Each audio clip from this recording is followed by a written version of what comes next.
Gas book பண்ண முடியலாம் feel பண்ணிட்டு இருக்காதீங்க. ரொம்ப ஈஸியாக புக் பண்ணிடலாம். அதுக்கான ஸ்டெப்லாம் இப்போ நான் லைவாகவே நான் உங்களுக்கு பண்ணி காட்டுறேன். இந்த முக்கியமான வீடியோவை உங்கள் ஃப்ரெண்ட்ஸ் எல்லாத்துக்குமே கண்டிப்பாக ஷேர் பண்ணிடுங்க. இந்த மாதிரி யூஸ்ஃபுல்லான வீடியோ தெரிஞ்சுக்கிறதுக்கு மறக்காமல் நம்ம பேஜை ஃபாலோ பண்ணிக்கோங்க. ஃபஸ்ட்டு உங்கள் ப்ளே ஸ்டோரில் இந்தியன் ஆயில் ஒன் அப்படின்ற ஆப்பை டவுன்லோட் பண்ணிடுங்க. அந்த ஆப்பை ஓப்பன் பண்ணவே ரீஃபில் ஆர்டர்ன்றது இருக்கும். கீழே நோ அக்கௌண்ட் ரெஜிஸ்டர்னு இருக்கும். அதுக்குள்ளே போயிருங்க, ஸ்கிப் பண்ணிடுங்க. பண்ணி ரெஜிஸ்டர்னு உள்ள உங்களோட மொபைல் நம்பர் கொடுத்துருங்க. அக்ரி கொடுத்து கண்டினியூ கொடுத்துருங்க. கொடுத்துட்டீங்கனாலே உங்களுக்கு அந்த எக்ஸ்ட்ரா ஸ்டார் அந்த மாதிரிலாம் வரும். அது எல்லாத்தையுமே ஸ்கிப் பண்ணிடுங்க.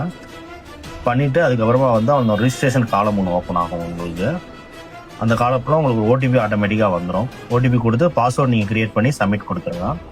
இந்த பயோமெட்ரிக்கெல்லாம் ஸ்கிப் பண்ணிவிட்டு அடுத்து நீங்கள் திருப்பி உங்கள் மொபைல் நம்பர் நீங்கள் க்ரியேட் பண்ண பாஸ்வேர்டை போட்டு லாகின் கொடுத்துட்டு ரீஃபில் ஆர்டர் கொடுத்துருங்க.